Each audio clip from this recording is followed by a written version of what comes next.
म्हणून तुम्ही माग मी माहिती नाही, आठवत नाही मला, परंतु लेवीचं पुस्तक वाचा, कमीत कमी पहिले 5-7 अध्याय वाचा. या 7 अध्यायांमध्ये तुम्हाला अर्पणांचा उल्लेख पाहायला मिळेल. पहिलं अर्पण कोणते? किती अर्पण आहेत? 5 मुख्य अर्पण 5 आहेत. पहिलं कोणतं आहे? होम अर्पण. दुसरं अन्नार्पण. 3 शांतार्पण. 4 पापार्पण. 5 दोषार्पण. आता लक्षात, हे जे 2 अर्पण असे ग्रुप्स आहेत.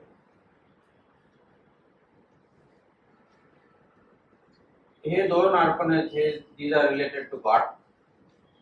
हे 2 अर्पण आहेत, these are related to man. हे 2 अर्पण मनुष्यामध्ये ज्या नको असलेल्या गोष्टी काय करतात? काढून घेतात.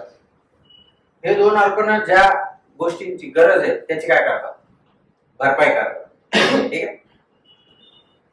आता उदाहरण आहे, एका बायबल आम्हाला सांगतं, त्याने he raises the poor out of the dust. तो एका कंगालाला धुळीतून उचलतो आणि कुठे नेऊन बसवतो? अधिपतीच्या पंक्तीला नेऊन बसवतो.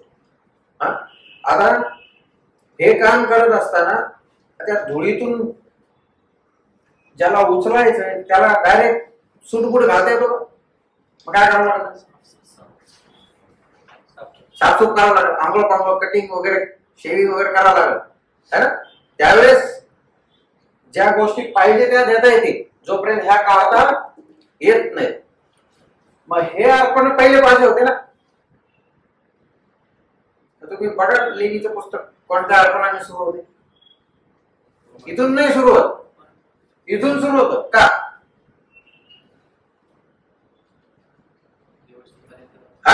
बिकॉज ते खूप मोठं सत्य आहे. म्हणून अनेक तरुण किंवा अनेक बंधुजन आराधनेमध्ये ज्यावेळेस आराधना करतात प्रभूची, ते म्हणतात की देवा, आम्ही तुला धन्यवाद देतो, आमच्यासाठी येशू ख्रिस्ताला या जगामध्ये काय केलं? पाठवलं. हे वाक्य बरोबर आहे का चुकी? चुकीचं आहे. कोणासाठी पाठवलं? तसं पाहिलं तर बरोबर ते वाक्य, परंतु आम्ही हा पाठ विसरून गेलेलो. आराधनेमध्ये आम्ही 90-95% जो पाठ आहे तो काय केलेला आहे आम्ही? प्रभू येशू ख्रिस्त. बघा ते होमार्पण तुम्ही वाचून बघा, त्या अर्पणामध्ये तुम्हाला मनुष्याला भेटलेली कुठली सगळं अर्पण कुठे गेलं? पूर्ण अर्पण it has gone all to God. परंतु एक बाब आहे त्याच्यामध्ये, the skin belongs to the priest. जे काय म्हणतात ना, स्किन, कातडी जी आहे, चर्म जे ते कोणाला जातं? याजकाला जातं. म्हणून हा सिद्धांत येतो कोणता? होमार्पण. ते आम्हाला उत्पत्तीचे पुस्तक बघायला भेटतं. भावाला चर्मवस्त्र देण्यासाठी देवाला काय करावं लागले? अर्पण, पशु मारावा लागला. ते कशाचं चित्र आहे? कोणत्या अर्पणाचं चित्र आहे? Burnt offering. समजलं? तर जोपर्यंत हे होत नाही तोपर्यंत हे होऊ शकत, दिस इज इम्पॉसिबल. जोपर्यंत देवाचे सगळे डिमांड्स काय होत नाहीत, पूर्ण होत नाही, तोपर्यंत मनुष्याच्या तारणाची सोय होऊ शकत नाही. म्हणून आम्ही जेव्हा आराधना करतो तारणाच्या संदर्भामध्ये, त्यावेळेस आम्हाला हे सांगणं गरजेचं आहे देवाला की देवा, तुझ्या पुत्राने तुझं झालेलं मोठं नुकसान काय केलं? That is worship. ज्यावेळेस देवाचं नुकसान भरपाई झाली, त्याच्यानंतर मनुष्याची नुकसान भरपाई प्रभूने केलेली आहे. The big part goes to home and the lesser part comes to us. तुम्ही विचार करा, ते अर्पण किती मोठे आहे. त्या अर्पणाची कातडी फक्त कोणाला मिळाली? याच काळात. बाकीचं जे काय अर्पण आहे, जे म्हणजे तुम्ही वाचून बघा, तिथं संपूर्ण चरबी, त्याचा डोक्याचा भाग, त्याच्या छातीचा भाग, त्याच्या आतडी, त्याचे पाय, तिथं लिहिलेले हे सगळं काय करायचंय आजकाल होम करून जळून टाकायचं परमेश्वराला. तर जे चॉईस गोष्टी आहेत सगळ्या, चरबी इज अ चॉईस थिंग. तुम्ही अभ्यास करा लेवीच्या पुस्तकाला, खूप अद्भुत गोष्टी तिकडे पाहायला मिळते, तुम्हाला शिकायला मिळतील. अन्नअर्पणामध्ये ऑल फ्रँकन्सेन्स बिलॉंग्स टू गॉड. जे चॉईस गोष्टी आहेत त्या कुठे गेलेल्या आहेत? देवाकडे गेलेल्या आहेत. त्या येशू ख्रिस्ताने देवाला दिली. म्हणून येशू ख्रिस्ताच्या बाबतीत प्रत्येक वेळा पिता एक वाक्य बोलताना आढळलं, काय? हा माझा पुत्र, ह्याच्याविषयी मी काय संतुष्ट. तर पाहावं बघा रूपांतराचं किती जण होते तिथं? मोठे लोक होते, ते पण भारी लोक होते ते. मोशे, एलिया आहे आणि कोण आहे? पण ज्यावेळेस वाणी झाली स्वर्गातून, काय म्हटली वाणी? हा माझा पुत्र, मला काय. जो संतोष मोशे नाही देऊ शकला, जो संतोष एलिया नाही देऊ शकला, तो संतोष कोणी दिलाय? येशू ख्रिस्ताने पित्याला. म्हणून ती साक्ष आम्हाला वाचायला मिळते. तर या गोष्टी आम्हाला डॉक्ट्रिन ऑफ प्रॉपिशिएशन मध्ये बघायला मिळतात. ज्यावेळेस हे प्रायश्चित नवीन कराराचं येशू ख्रिस्ताने केलं, त्यावेळेस येशू ख्रिस्त, म्हणून आम्हाला ते वचन वाचायला मिळतं. योहान सुवर्तमान 1:29 वचन वाचा. दुसऱ्या दिवशी येशूला आपणाकडे येताना पाहून तो म्हणाला, हा पहा जगाचे पाप हरण करणारा देवाचा कोपरा. योहान येशू ख्रिस्ताला बघून काय म्हणते? हे देखो, हा बघा कोण आहे? जगाचे पाप काय करणार? हरण या शब्दाचा अर्थ माहिती काय होतो? हे जुने माणसं बसले त्यांना समजत, तुम्हाला नाही का? सांगा आमच्या लोकांना. हरण म्हणजे काय? उचलून वाहून नेणार. हरण या शब्दाचा अर्थ काय होतो? तर इंग्लिश भाषांतरात क्लिअर आहे, which taketh away the sin of the world. बघा येशू ख्रिस्ताने पाप स्वतःवरती काय केले? उचलून वाहून नेले. That is propitiation. म्हणजे जुन्या कराराच्या प्रायश्चित्ताच्या सिद्धांतामध्ये काय होतं? पाप त्या ठिकाणी होतं, पण त्याच्यावरती काय घातलं? पाप तिथंच आहे. जर पडदा काढला तर काय दिसल? ठीक आहे का? परंतु प्रभू येशू ख्रिस्ताकडे तिथं झाकण्याची काही प्रक्रिया नाहीये. त्याने उघड उघड ते पाप काय केले? घेऊन वधस्तंभावर ठोकले, ठेवून टाकले. आता तिथून ते पाप काय होऊ शकत नाही, निघू शकत नाही. म्हणून आम्हाला गलतीकाराच्या पत्रामध्ये 3 क्रुसिफिक्शन बघायला मिळतात. There are 3 crucifixion in the book of Galatian. कोणते कोणते? आय हॅव बीन क्रुसिफाईड, गलती 2:20.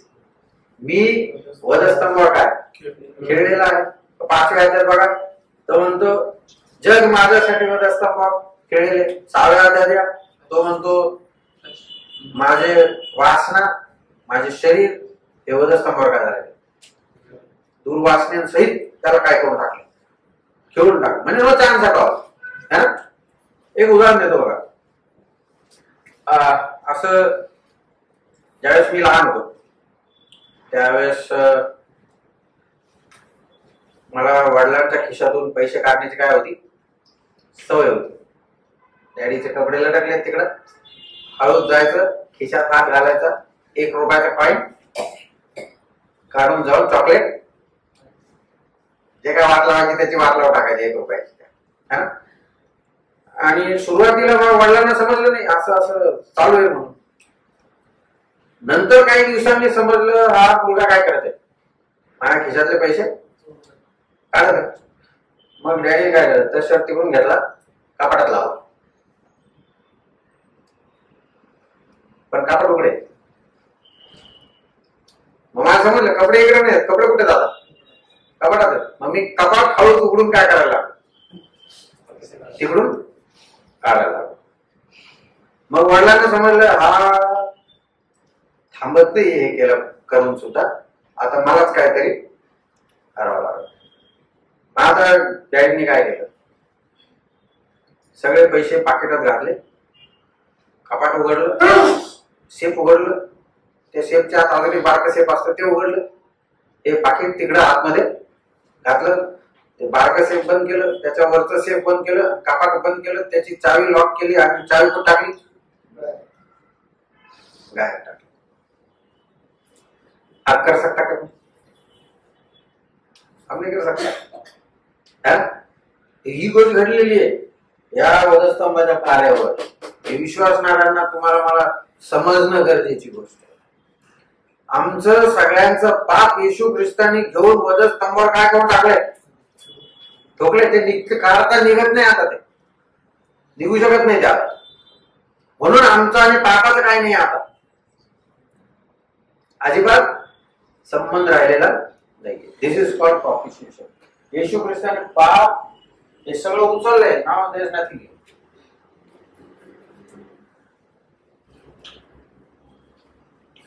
पडदा काढला तरी काय तिकडं कुछ भी नाही एवढं.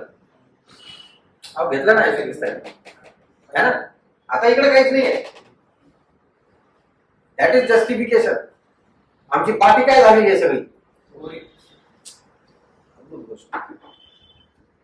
हे सिद्धांत समजल्यावर तरुणांनी तुम्ही प्रभूची काय केली पाहिजे,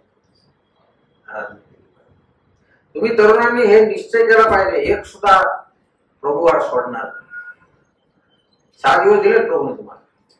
मला खात्री आहे एक तरी शब्द असा देईल प्रभू ज्याच्यामुळे तुम्ही काय करू शकणार.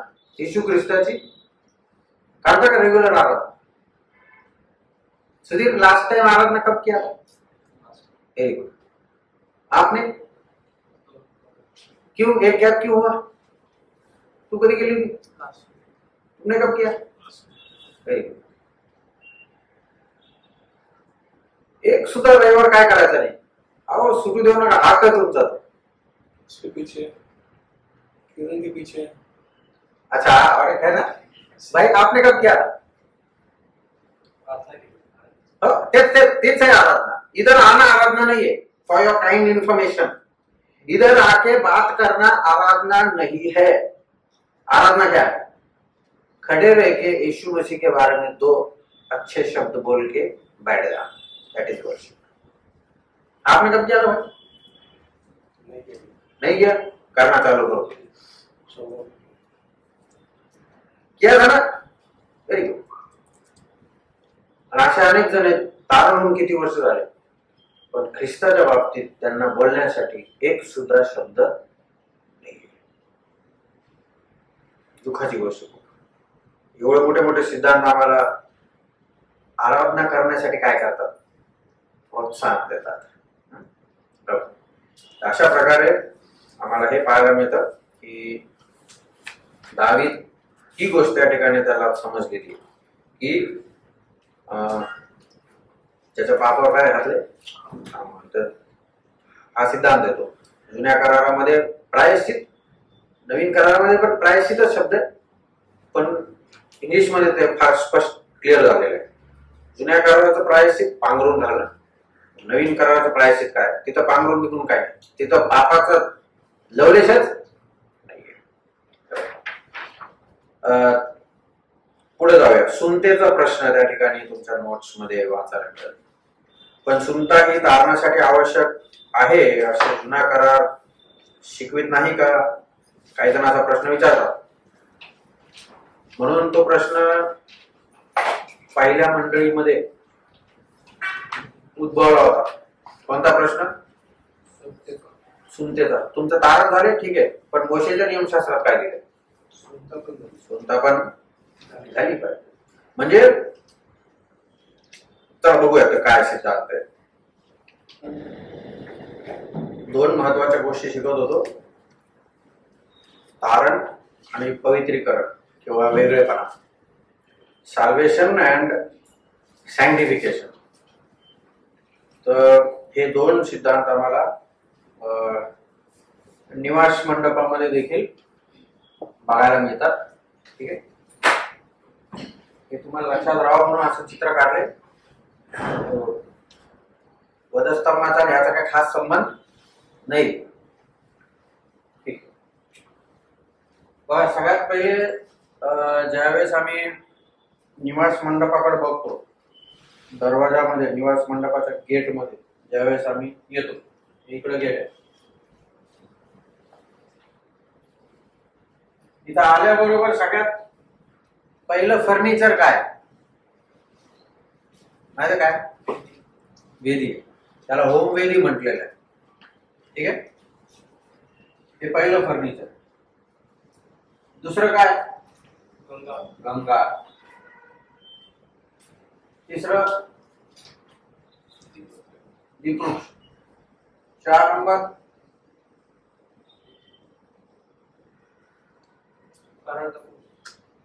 होम वेदी.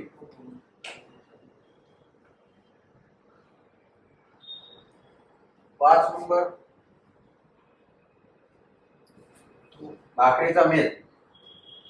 6 नंबर सारा. ठीक. आता आपण हे सगळं बघणार नाही, परंतु फक्त हे 2 गोष्टी आम्ही बघणार. ज्यावेळेस एक व्यक्ती अर्पण घेऊन यायचा निवास मंडपामध्ये परमेश्वराला अर्पण चढवण्यासाठी, सगळ्यात पहिलं काय दिसायचं त्याला? वेदी. होम वेदी म्हटलेलं त्याला, होम वेदी. ठीक आहे. जोपर्यंत इकडं होम करत नाही, अर्पण करत नाही, तोपर्यंत इथून इथं जाता इम्पॉसिबल आहे. This speaks of solvation.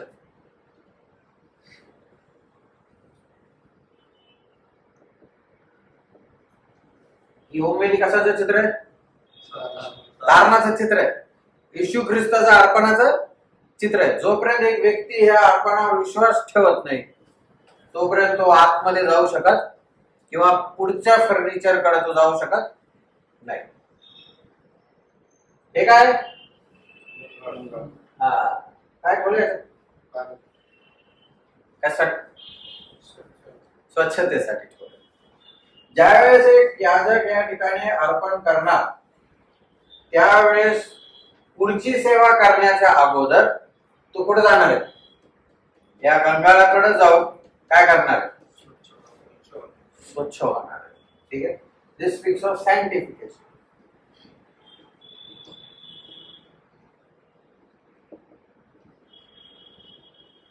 हे 2 सिद्धांत आहेत ते तुमच्या नोट्स मध्ये दिलेले. त्यानंतर मग तो हळूहळू पुढे जातो. परंतु हे 2 महत्वाचे सिद्धांत आहेत. कोणते? पहिलं काय? तारण, नीतिमत्व. नंतर सायंटिफिकेशन, पवित्रीकरण. ठीक आहे. बर,